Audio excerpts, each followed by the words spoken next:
14장 뜨개질이 끝나다. 쉰둘이 자신의 운명을 기다리고 있던 바로 그 시각에 드파르주 부인은 방장스, 혁명 배심원단의 자크 3과 함께 음산하고 불길한 회의를 열었다. 드파르주 부인이 강요들과 회담한 장소는 포도주 상점이 아니라 전직 도로 보수공인 톱질꾼의 헛간이었다. 톱질꾼은 회의에 참여하지 않고 조금 떨어진 곳에서 대기했는데 마치 명하기 전에는 말해서도 안 되고 청하기 전에는 소견을 내어서도 안 되는 곁다리 같았다. 하지만 우리 드파르주는 자크 3이 말했다. 충실한 공화주의자인 건 확실하잖아요? 안 그래요? 그만한 사람도 없어요. 입심 좋은 방장스가 세된 목소리로 항의했다. 온 프랑스를 뒤져도 말이요. 진정해 방장스. 드파르주 부인이 살짝 인상을 찌푸리며 부관의 입술을 손으로 막았다. 내 말을 들어봐요. 내 남편 시민동지는 충실한 공화주의자이고 용감한 사람이에요. 공화국을 누릴 자격이 충분하고 공화국의 신임도 얻고 있지. 하지만 그이는 약점도 있어요. 너무 약해서 이 의사를 동정한단 말이야. 참 딱한 일이군. 자크 3이 잔인한 손가락을 굶주린 입가에 대고 미심쩍게 고개를 저으며 말했다. 충실한 시민동지라면 그러면 안 되지. 애석한 일이야. 봐요. 부인이 말했다. 난 이 의사한테는 관심이 없어요.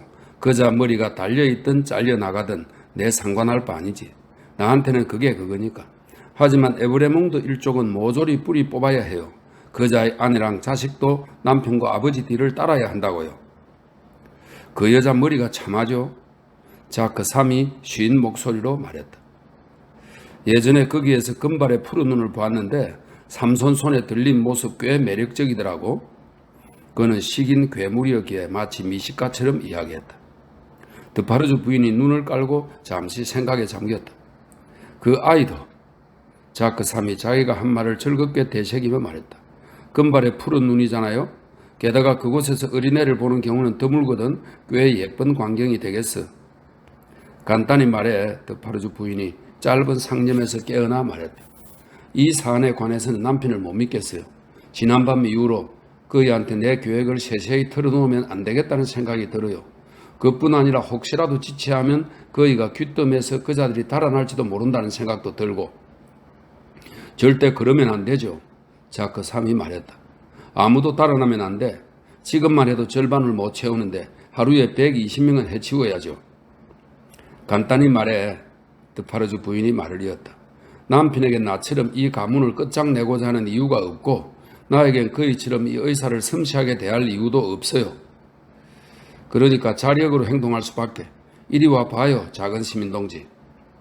극심한 두려움에 그녀를 경외의 대상으로 그리고 자신은 복종의 대상으로 여기는 톱질꾼이 붉은 모자에 손을 얹고 다가왔다. 그 신호 말입니다 작은 시민동지. 드파르주 부인이 엄하게 말했다. 그 여자가 죄수들에게 보냈다는 신호요. 오늘 당장 거기에 대해 증언할 준비가 되어 있죠? 예, 그럼요. 톱질꾼이 외쳤다. 날이면 날마다 비가 오나 눈이 오나 2시부터 4시까지 언제나 신호를 보냈었죠? 어떤 날엔 꼬맹이랑 함께, 어떤 날엔 혼자서요. 제가 확실히 압니다. 두 눈으로 똑똑히 봤으니까. 마치 본 적도 없는 갖가지 다양한 신호 중 몇 가지를 무심코 따라하기라도 하는 듯 그는 이 말을 하면서 온갖 몸짓을 해댔다. 확실히 음목은 자크 3이 말했다. 명백해. 배심원단은 확실하죠? 드파르주 부인이 음산한 미소를 지으며 그에게 눈길을 돌리고 물었다. 애국 배심원단을 믿어요 시민동지. 동료 배심원들은 내가 책임집니다. 그럼 어디 보자. 드파르주 부인이 다시 생각에 잠기며 말했다. 한 번만 더 남편을 봐서 이 의사는 살려줄까? 이러든 저러든 나는 상관없는데 살려줘도 될까? 그자도 머리 하나로 계산될 텐데. 자크 3이 낮은 목소리로 말했다. 정말로 머리가 충분치 않아요. 참 딱한 일이야. 내 생각엔. 내가 그녀를 보았을 때 그도 딸과 함께 신호를 보내고 있었어요. 드파르주 부인이 논리를 내세웠다. 이쪽을 말하면서 저쪽을 말하지 않을 수는 없지. 게다가 이 사건을 여기 작은 시민동지한테만 떠맡기고 내가 입 다물고 있어서는 안 되지. 나도 증인으로 나쁘지 않으니까. 방장스와 자크 3은 그녀보다 훌륭하고 멋진 증인은 세상에 없다고 서로 경쟁적으로 열변을 토했다. 작은 시민동지도 이에 뒤질세라 그녀를 천상의 정인이라고 단언했다. 그자도 자기 운을 따라야지. 드파르주 부인이 말했다. 그래, 살려줄 수는 없겠어. 시민동지들은 3시에 볼 일이 있죠. 오늘도 한 무리가 처형되는 걸 보러 갈 거니까. 그쪽은 이 질문은 톱질꾼에게 던진 것이었다. 그는 허둥지둥 그렇다고 대답하면서 이 기회를 포착해 덧붙이기를 자기보다 열성적인 공화주의자는 없을 거라고, 또한 익살맞은 국민 이발사를 구경하면서 오후에 파이프 담배를 피우는 즐거움을 빼앗긴다면 사실상 자기보다 비참한 공화주의자도 없을 거라고 했다. 그가 이 대목에서 워낙 노골적으로 말했기 때문에 그는 매부 매초 자기 한 몸의 안전만 소소하게 걱정하는 사람은 아닌가 하는 의심을 샀을지도 모른다. 드파르주 부인의 머리에 달린 짙은 두 눈이 그를 경멸하듯 바라본 것으로 보건대 아마도 그랬을 것이다. 나도, 부인이 말했다. 같은 장소에서 똑같이 볼 일이 있어요. 볼 일이 끝나면 이를테면 오늘 밤 8시쯤 생탕투안으로 찾아와요. 나랑 같이 우리 구역에서 이 사람들을 고발할 거니까. 톱질꾼은 시민동지들을 돕게 되어 자랑스럽고 영광이라고 말했다. 시민동지가 쳐다보자 그는 겸연쩍은지 작은 개가 그러듯 그녀의 시선을 피했고 목재 속에 숨어서 톱질로 당혹감을 숨겼다. 드파르주 부인이 배시문과 방장세를 문 가까이 불러 향후 계획을 자세히 설명했다. 그녀는 지금 남편의 처형 순간을 기다리면서 집에 있을 거예요. 아마 애달프게 슬퍼하고 있겠지. 공화국의 정당성을 부정하는 마음 상태일 거야. 공화국의 적들에게 완전히 동조하면서 말이지. 내가 가봐야겠어. 이렇게 감탄스러운 여성이 있을까? 이렇게 경외할 만한 여성이 있을까? 자크삼이 열광적으로 부르짖었다. 아, 소중한 분. 방장서가 소리치면서 그녀를 끌어안았다. 내 뜨개질감을 가져가. 드파르주 부인이 부관의 손에 뜨개질감을 쥐어주며 말했다. 내가 늘 앉는 자리에다 이걸 준비해 주어. 늘 앉는 자리를 맡아주고. 지금 바로 가. 아마도 오늘은 평소보다 군중이 많을 테니까. 대장의 명령을 기꺼이 받들게요. 방장서가 민첩하게 말하면서 그녀의 뺨에 입을 맞추었다. 늦지 않게 올 거죠? 처형이 시작되기 전에 갈 거야. 사형수 호송마차가 도착하기 전에요. 반드시 와야 해요. 꼭. 방장서가 등 뒤에서 외쳤다. 그녀가 이미 길거리로 나섰기 때문이었다. 호송마차가 도착하기 전에요. 드파르주 부인은 알아들었다는 표시로, 그리고 시간 내에 도착할 테니 걱정 말라는 표시로 살짝 손을 흔든 다음 진창을 헤치고 감옥벽 모퉁이를 돌아 사라졌다. 방장수와 배시문은 멀어져가는 그녀의 뒷모습을 보면서 그녀의 멋진 외모와 빼어난 윤리적 자질을 높이 평가했다. 당시에는 시대의 손길 아래 무시무시하게 탈바꿈된 여인들이 많았다. 하지만 그들 중 어느 누구도 지금 길을 헤치며 나아가는 이 무자비한 여성보다 두려운 존재는 없었다. 그녀는 강인하고 용맹한 기질, 기민한 판단력과 준비성, 굳은 결단력, 자신이 단호함과 정오심의 소유자임을 드러낼 뿐 아니라 상대가 이런 자질을 본능적으로 깨닫게 만드는 그런 종류의 아름다움을 지니고 있었다. 경랑의 시대는 어떤 상황에서든 이런 그녀를 높이 들어 올렸을 것이다. 하지만 부당함과 엄울한 자각, 그리고 계급에 대한 뿌리 깊은 적개심을 어린 시절부터 키워온 탓에 그녀는 기회가 되자 암호랑이로 변했다. 그녀에게 동정심 따위는 전혀 없었다. 설령 그런 미덕을 지닌 적이 있었다고 해도 지금은 모두 사라진 터였다. 결백한 남자가 조상들의 죄 때문에 죽어야 한다는 것, 그건 그녀에게 아무것도 아니었다. 그녀 눈에 보이는 건 그들이었지 그가 아니었으니까. 그의 아내가 남편을 잃고 딸은 아비를 잃게 되는 것, 그건 역시 아무것도 아니었다. 그 정도 처벌로도 부족했다. 그들은 그녀의 천적이자 먹잇감이었고 그런 거로 살아남을 자격이 없었으니까. 그녀에겐 상대에 대한 연민, 심지어 자기 자신에 대한 연민조차 없었기에 그녀의 마음에 호소하는 것은 아무 소용도 없었다. 본인이 가담한 수많은 교전 중에 길바닥에 쓰러졌다 해도 그녀는 자신을 불쌍히 여기지 않았을 것이다. 내일 당장 교수대로 보내진다 해도 자기를 그곳에 보낸 사람과 자리를 맞바꾸고 싶다는 맹렬한 욕망을 느끼면 느꼈지 더 약한 마음으로 그곳을 향하지는 않았을 것이다. 이러한 마음을 드파르주 부인은 거친 의복 아래 지니고 있었다. 무심하게 걸쳤지만 그 의복은 무언가 묘한 방식으로 그녀에게 어울렸고 짙은 머리카락은 거친 붉은 모자 아래 풍성해 보였다. 가슴에는 장전된 권총이 숨겨져 있었다. 허리춤에는 날카로운 단도가 숨겨져 있었다. 이 같은 차림새로 무장한 채 그리고 이러한 성격에 어울리는 자신만만한 발걸음, 소녀 시절 언제나 맨발과 맨다리로 갈색 바다 모래를 밟고 다녔던 여인다운 유연하고 활발한 걸음걸이로 드파르주 부인은 길을 나아갔다. 한편 바로 그 시각 여행마차는 일행이 다 차길 기다리고 있었는데 여정을 짜던 그 전날 밤에 로리 씨는 프로스 양을 함께 태우기 어렵다는 점에 고심했다. 마차에 지나친 부담을 주지 않는 것이 바람직할 뿐 아니라 마차와 승객을 검사하는 데 걸리는 시간을 최대한 줄이는 것이 무엇보다 중요했다. 그들의 탈출 여부는 여기저기에서 아낀 단 몇 초에 달려 있으니까. 마침내 초조한 심사숙고 끝에 그가 제안하길 언제라도 도시를 떠날 수 있는 제리와 프로스 양은 당대에 알려진 가장 빠른 마차를 이용해 3시에 출발하라고 했다. 그들에겐 거치장스러운 짐이 없으니 이내 일행을 따라잡을 테고 길에서 일행을 앞질러 나가 미리 그들의 말을 준비해주면 지체되는 것이 무엇보다 두려운 귀한 밤시간 동안 한결 빠른 속도로 나아갈 수 있을 터였다. 프로스 양은 긴박한 상황에서 실질적인 도움을 줄 수 있다는 희망을 이 계획에서 발견하고 반색하며 동의했다. 그녀와 제리는 마차가 출발하는 것을 보았고 솔로몬이 데려온 사람이 누구인지도 알았으며 옥주에는 긴장 속에 10여 분을 보낸 뒤 이제 일행을 따라갈 준비를 마무리하고 있었다. 그러는 중에도 드파르주 부인은 길을 헤치면서 다들 떠나고 둘만 남아 협의 중인 텅 빈 숙소를 향해 점점 더 가까이 다가오고 있었다. 자, 어떻게 생각하세요? 그런 듯이 프로스 양이 말했다. 그녀는 극도로 불안해서 제대로 말하거나 서 있거나 움직이거나 살아있기도 버거운 상태였다. 이 앞마당에서 출발하지 말자는 것에 대해 어떻게 생각하세요? 오늘 벌써 마차 한 대가 여기에서 출발했으니 의심을 불러일으킬지도 몰라요. 제 의견은 프로스 양, 크런처씨가 대답했다. 그 말이 옳습니다. 어쨌거나 부인 뜻을 지지합니다. 옳든 그러든. 사랑하는 사람들에 대한 두려움과 희망 때문에 마음이 너무 어지러워서 프로스 양이 격하게 흐느끼며 말했다. 어떤 계획도 세울 수가 없어요.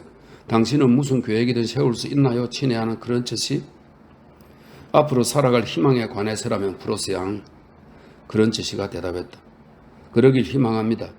이 빌어먹을 늙은 머리를 지금 사용하는 것에 관해서라면 그건 무리겠습니다. 부탁 하나 드려도 될까요, 프로스 양? 지금 이 위기 상황에서 제가 약속과 맹세 2가지를 기록으로 남기고 싶은데 정인이 되어 주실래요? 아이고 맙소사. 프로스 양이 여전히 격하게 흐느끼며 외쳤다. 당장 기록으로 남기고 해치워버리세요. 훌륭한 남자답게. 첫째로 크런처씨가 온몸을 들들 떨면서 해석하고 엄숙한 얼굴로 말했다. 저 가여운 분들을 여기서 벗어나게만 해주시면 그 짓거리를 다시는 안 하겠습니다. 절대로 다시는. 틀림없이 그러실 거예요. 크런처씨. 프로스 양이 대답했다. 절대로 다시는 안 하실 거예요. 그 짓거리가 뭔지는 모르겠지만 그리고 부탁이니까 굳이 자세히 설명하실 필요는 없어요. 예, 프로스 양. 제리가 대답했다. 뭔지 얘기하지 않을 겁니다. 둘째로 저 가여운 분들을 여기서 벗어나게만 해주시면 크런치 부인이 털썩질을 해대도 절대 간섭하지 않을 겁니다. 절대로 다시는. 그게 어떤 살림살이 일인지는 모르겠지만 프로스 양이 눈물을 닦고 마음을 진정시키려 애쓰면서 말했다. 크런치 부인이 알아서 하도록 놔두시는 게 상책이라고 확신해요. 우리 가여운 분들. 더 나아가 얘기하고자 하는 바가 있는데요. 크런처씨가 마치 교회 연단에서 장황하게 설교를 늘어놓을 듯한 매우 우려스러운 기색으로 말을 이었다. 부디 제 말을 잘 기억했다가 크런처 부인에게 좀 전해주십시오. 그게 뭐냐면 털썩질에 대한 제 의견이 변했다고요. 그리고 지금 이 순간 크런처 부인이 털썩질을 하기만을 제가 온 마음으로 바라고 있다고요. 자, 저도 그러길 바랄게요. 크런처씨. 마음이 어지러운 프로스 양이 외쳤다. 아울러 그렇게 해서 부인이 기대하는 바가 이루어지길 바랄게요. 부디 제발. 크런처씨가 더더욱 엄숙하게, 더더욱 느릿느릿, 그리고 더더욱 장황하게 고집스럽게 연설을 늘어놓을 듯한 기색으로 말을 이었다. 제가 지금껏 했던 말이나 행동 때문에 지금 이 가여운 분들을 위한 제 간절한 기도가 헛되이 되지 않기를 부디 제발 그런 상황이 된다면 우리 모두 들썩질을 해서 여기 끔찍한 위험에서 그분들이 벗어날 수 있게 되기를 부디 제발. 프로스 양, 제 말은 부디 제발. 이것이 크런츠 씨가 좀 더 그럴듯한 단어를 찾기 위해 길고도 헛된 노력 끝에 내뱉은 마무리였다. 그러는 중에도 드파르주 부인은 길을 헤치면서 점점 더 가까이 다가오고 있었다. 혹시라도 우리가 고국 땅에 돌아가게 된다면, 프로스 양이 말했다. 크런츠 씨가 이렇게 절절하게 했던 말을 제가 최대한 기억하고 이해해서 부인한테 전할 테니 믿어도 좋아요. 그리고 어떤 경우에든 이 끔찍한 순간에 크런츠 씨가 더없이 진지했다는 점을 제가 증언해 드릴 테니 그것도 믿으세요. 자, 이제 생각 좀 해봅시다. 존경하는 크런츠 씨, 생각 좀 해보자고요. 그러는 중에도 드파르주 부인은 길을 헤치면서 점점 더 가까이 다가오고 있었다. 만약 크런츠 씨가 먼저 가서, 프로스 양이 말했다. 마차랑 말이 이쪽으로 오지 못하게 한 다음 어디 딴 곳에서 저를 기다리면 어떨까요? 그게 낫지 않을까요? 크런츠 씨는 그게 낫겠다고 생각했다. 어디에서 기다리실래요? 프로스 양이 물었다. 크런츠 씨는 너무 정신이 없어서 인근 장소는 하나도 생각나지 않고 오로지 템플바만 떠올랐다. 안타깝도다. 템플바는 수백 마일 떨어져 있고 드파르주 부인은 정말 가까이 다가오고 있었다. 대성당 문 옆에서 봐요. 프로스 양이 말했다. 두 탑 사이에 있는 대성당 문 근처에서 저를 태우면 너무 길에서 벗어나나요? 아닙니다, 프로스 양. 크런츠 씨가 대답했다. 그런 멋진 남자답게, 프로스 양이 말했다. 곧장 역참으로 가서 그렇게 변경하세요. 걱정이 됩니다. 크런츠 씨가 머뭇머뭇 고개를 저으면서 말했다. 제 말은 프로스 양을 혼자 놔둬도 되는지 어떤 일이 일어날지 모르잖아요. 하늘에 맹세코 그렇긴 하죠. 프로스 양이 대답했다. 하지만 제 걱정은 마세요. 3시에 아니면 가급적 3시 근처에 대성당에서 저를 태우세요. 분명 여기에서 출발하는 것보다는 그 편이 나을 거예요. 그런 확신이 들어요. 자, 몸조심하시고요. 크런츠 씨. 제 생각은 마시고 우리 둘에게 달려있을 생명들을 생각하세요. 이러한 서두에 이어 프로스 양의 두 손이 괴로움과 간절함을 담아 그의 손을 꽉 쥐자 크런츠 씨는 마음을 다잡았다. 그는 격려하듯 고개를 한두 번 끄덕인 뒤 일정을 변경하고자 곧장 나섰고 제안대로 그녀를 혼자 남겨두었다. 예방책을 생각해서 이미 실행에 옮기고 있다는 사실이 프로스 양에게는 큰 위안이 되었다. 또한 길거리에서 사람들의 이목을 끌지 않도록 모양새를 다듬어야 할 필요성이 있다는 사실도 위안이 되었다. 시계를 봤더니 2시 20분이었다. 1시가 급했고 당장 준비해야 했다. 마음이 극도로 불안한 탓에 텅 빈 방들의 적막감이 두렵고 열린 방문 뒤에서 지켜보고 있을 것만 같은 얼굴들도 두려웠다. 프로스 양은 대야에 찬물을 받아 빨갛게 부어오른 두 눈을 씻기 시작했다. 미칠 듯한 불안감 때문에 그녀는 뚝뚝 떨어지는 물방울이 시야를 가리는 것을 잠시도 참지 못했으며 몇 번이고 동작을 멈추고선 혹시라도 누가 지켜보지는 않나 주위를 둘러보았다. 이렇게 동작을 멈춘 어느 순간 그녀는 소스라치게 놀라서 비명을 질렀다. 방 안에 어떤 사람이 서 있었기 때문이었다. 대야가 바닥에 떨어지면서 부서졌고 물이 드파르주 부인의 발치로 흘러갔다.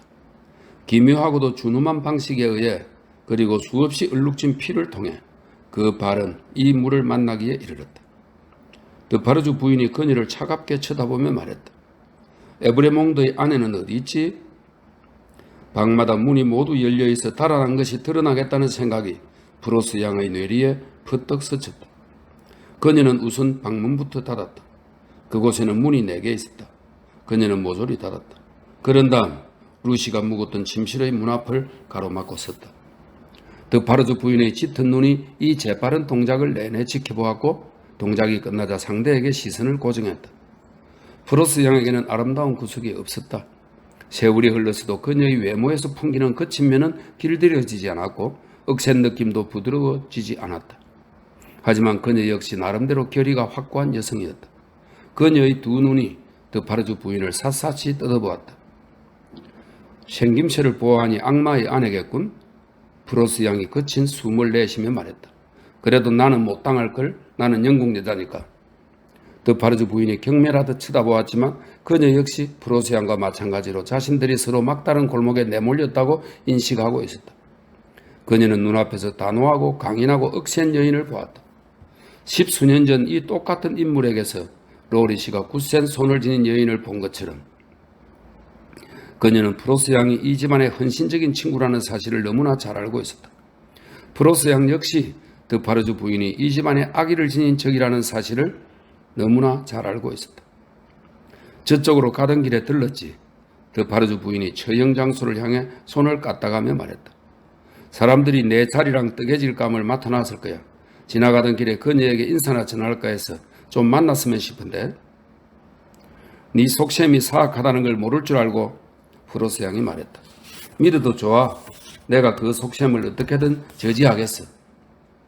그들은 각자 자기 언어로 말했기에 서로의 말을 이해하지 못했다. 둘 다 서로의 표정과 태도를 뚫어지게 주시하면서 불가해한 말뜻을 유추하려고 애썼다.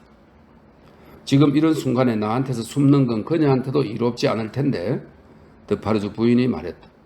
충실한 애국지사라면 이게 무슨 뜻인지 아니까 그녀를 만나게 해줘. 내가 보잔다고 가서 전해. 듣고 있어?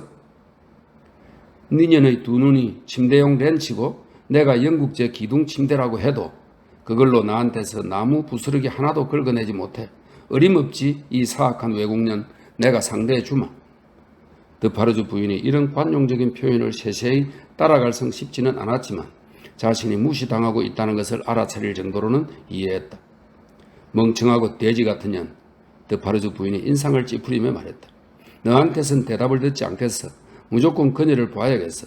내가 보잔다고 가서 전하든지 아니면 직접 들어가서 보게 문 앞에서 비켜. 그러고는 설명을 더 하려는 듯 험악하게 오른팔을 휘둘렀다.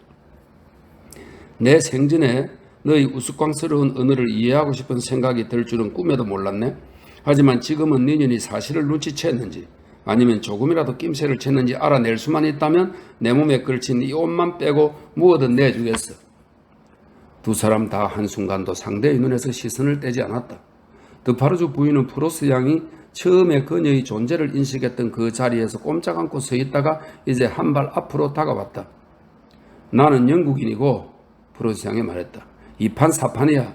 나 자신이 어떻게 되건 눈꽃만큼도 신경 안 써. 니년을 여기에 오래 붙들어 두면 둘수록 우리 아가씨한테 희망이 늘어날 테지. 내 몸에 손가락 하나라도 떼었단 봐. 그 머리통에 붙은 검은 머리털을 모조리 뽑아버릴 테니. 프로스 양은 숨을 내쉴 때마다 문장을 쏘아붙이고 문장을 쏘아붙일 때마다 고개를 흔들면서 눈을 이글거렸다. 평생 누구를 때려본 적이라고는 없으면서도 그렇게 맞섰다. 하지만 그녀의 용기는 감정적이라서 억누를 수 없는 눈물이 두 눈에 차올랐다. 드파르주 부인은 이런 용기를 이해하지 못했기에 이것을 나약함으로 오해했다. 하하, 그녀가 웃었다. 딱한 년, 상대할 가치도 없어. 의사랑 직접 얘기하겠어. 이어 그녀는 목소리를 높여 소리쳤다. 의사 시민동지, 에브레몽드의 아내, 에브레몽드의 자식, 이 한심한 바보 말고 누구든 드파르주 시민동지에게 응답하시오. 어쩌면 디이언 정적이, 어쩌면 프로스 양의 표정에 숨어있다 얼핏 드러난 무언가가, 어쩌면 이 두 가지와는 상관없이 불현듯 떠오른 의혹이 드파르주 부인에게 그들이 이미 떠나버렸다고 속삭였다. 그녀는 후닥닥 문 세 개를 열어젖히고 안을 들여다보았다. 방마다 전부 어수선해. 급하게 짐을 쌌어. 바닥에 이것저것 널려 있어. 내년 등 뒤에 방에도 아무도 없는 거지. 봐야겠어. 절대 안 돼. 프로스 양이 말했다. 드파르주 부인이 상대의 대답을 이해한 것만큼이나 그녀 역시 상대의 요구를 완벽히 이해한 터였다. 만약 그 방에도 없다면 그 자들은 떠난 거야. 그러면 쫓아가서 다시 잡아오면 돼. 드파르주 부인은 혼자 말을 했다. 그분들이 이 방에 있는지 없는지 모르는 한 너는 어떻게 해야 할지 확신이 안 서겠지? 프로스 양이 혼자 말을 했다. 그리고 내가 막아서는 한 너는 알아낼 길이 없어. 사실을 알게 되든 모르든 내가 붙잡고 있는 한 너는 이곳을 떠나지 못해. 나는 처음부터 길거리에서 살았고 어떤 것도 날 막지 못했어. 너년 몸뚱이를 갈갈이 찢어서라도 그 문에서 비키게 만들겠어. 드파르주 부인이 말했다. 우리는 외딴 마당의 높은 건물 꼭대기층에 단둘이 있으니 누가 우리 소리를 들을 일은 없어. 그저 너를 이곳에 붙잡아둘 체력이 있기만 기도할 뿐이야. 왜냐하면 내년이 여기에 있는 매분 매초가 우리 사랑하는 아기씨에게는 금화 수만 양의 값어치니까. 프로스 양이 말했다. 드파르주 부인이 문으로 덤벼들었다. 프로스 양이 순간적인 본능으로 그녀의 허리깨를 양팔로 부여잡고 힘껏 매달렸다. 드파르주 부인이 버둥버둥 상대를 후려치며 지뢰했지만 헛수고였다. 사랑은 언제나 미움보다 훨씬 큰 힘을 지녔으니 프로스 양은 사랑의 그 강인한 집념으로 상대를 힘껏 붙들고 심지어 몸싸움 도중에 바닥에서 들어 올리기까지 했다. 드파르주 부인이 두 손으로 그녀의 얼굴을 갈기고 할퀴었다. 하지만 프로스 양은 고개를 숙인 채 상대의 허리를 끌어안고 물에 빠진 여자보다 더 절박하게 매달렸다. 곧 드파르주 부인의 두 손이 가격을 멈추더니 상대에게 붙들린 허리깨를 더듬었다. 그건 내 팔 아래에 있어. 프로스 양이 억눌린 어조로 말했다. 꺼내지 못할 걸. 하늘에 감사하게도 나는 너보다 힘이 세거든. 우리 둘 중 누가 쓰러지거나 죽을 때까지 너를 붙들고 있을 거야. 드파르주 부인의 손이 가슴께를 향했다. 프로스 양이 고개를 들었다가 그것이 무엇인지 보았고 그것을 향해 덤벼든 순간 섬광과 함께 굉음이 울리더니 그녀 홀로 서 있었다. 자욱한 연기에 눈이 먼 채로. 이 모든 일은 순식간에 벌어졌다. 무서운 정적을 남긴 채 연기가 그치면서 공중으로 흩어졌다. 마치 생명 없는 육신이 바닥에 널브러진 그 분노한 여성의 영혼처럼. 처음에는 이런 상황에 놀라고 경악하여 프로스 양은 최대한 멀찍이 시신을 지나 부질없는 도움을 요청하려 아래층으로 달려갔다. 다행스럽게도 그녀는 본인의 행동이 어떤 결과를 가져올지 생각했고 늦지 않게 자제력을 발휘해 집으로 돌아왔다. 문 안으로 다시 들어가기가 끔찍했다. 하지만 그녀는 안으로 들어갔고 보닛이나 몸에 걸쳐야 할 다른 옷가지를 챙기기 위해 심지어 시신 가까이 다가가기까지 했다. 그녀는 일단 문을 닫아 잠그고 열쇠를 챙긴 뒤 바깥 계단에서 옷을 걸쳤다. 그러고선 잠시 계단에 앉아 숨을 가다듬으며 흐느껴 울었고 이어 자리에서 일어나 서둘러 떠났다. 운 좋게 보닛에 베일이 달려있어서 망정이지 그렇지 않았다면 길거리를 걷다가 10중 8구 불리어 세워졌을 터였다. 또한 운 좋게 그녀의 외모가 원래부터 특이했기에 망정이지 다른 여인들이었다면 엉망이 된 모양새가 눈에 띄었을 터였다. 그녀에게는 두 가지 이점이 모두 필요했다. 억센 손가락 자국이 얼굴에 깊게 남은 데다 머리카락은 쥐어 뜯기고 치마는 떨리는 손으로 급히 매무실을 가다듬긴 했지만 온갖 방식으로 구겨지고 늘어져 있었으니까. 그녀는 다리를 건너면서 출입문 열쇠를 강에 떨어뜨렸다. 그녀는 동행보다 몇 분 일찍 대성당에 도착했고 그곳에서 기다리며 생각했다. 열쇠가 벌써 그물에 걸렸으면 어떡하지? 어떤 열쇠인지 알아냈으면 어떡하지? 문을 열고 시신을 찾아냈으면 어떡하지? 검문소에서 붙들려 감옥에 보내지고 살인죄로 기소되면 어떡하지? 이처럼 안절부절 불안한 생각들을 하는 가운데 동행이 나타나 그녀를 마차에 태우고 출발했다. 거리에서 어떤 소리든 들리나요? 그녀가 물었다. 늘 듣는 소리죠. 크런처 씨가 대답했다. 그는 이런 질문과 그녀의 모습에 놀란 기색이었다. 무슨 말인지 안 들려요? 프로스 양이 말했다. 뭐라고 하셨죠? 크런처 씨가 했던 말을 되풀이해도 소용없었다. 프로스 양은 그의 말을 듣지 못했다. 그럼 고개를 끄덕여야겠군. 크런처 씨가 몹시 놀라며 생각했다. 어쨌거나 보이긴 할 테니까. 실제로 그랬다. 지금은 거리에서 어떤 소리든 들리나요? 이내 프로스 양이 다시 물었다. 이번에도 크런처 씨는 고개를 끄덕였다. 저는 하나도 안 들려요. 1시간 새에 귀라도 멀었나? 크런처 씨가 마음이 몹시 심란해져 생각에 잠기며 말했다. 도대체 어떻게 된 거지? 마치 프로스 양이 말했다. 섬광과 함께 굉음이 들렸는데 이 굉음이 이번 생에서 제가 들을 마지막 소리가 될 것 같아요. 상태가 진짜 이상한데? 크런처 씨가 점점 더 심란해져서 말했다. 용기를 내리고 대체 어떤 술을 마시기에 이러지? 들어봐요. 저 끔찍한 마차들이 덜컹덜컹 굴러가잖아요. 저 소리는 들려요, 프로스 양? 안 들려요. 프로스 양이 그가 말을 거는 것을 보고 말했다. 아무것도. 크런처 씨. 처음에는 거대한 굉음이 났고 그 다음엔 거대한 정적이 흘렀어요. 그런데 그 정적이 불변의 상태로 고정되어 제 삶이 끝날 때까지 영영 깨지지 않을 것 같아요. 여정의 끝에 그의 다다른 저 끔찍한 마차들이 바퀴 소리가 들리지 않는다면 크런처 씨가 어깨너머로 보며 말했다. 내 생각엔 참말로 이번 세상에서는 어떤 소리도 못 듣겠구먼. 그리고 참말로 그녀는 어떤 소리도 듣지 못했다.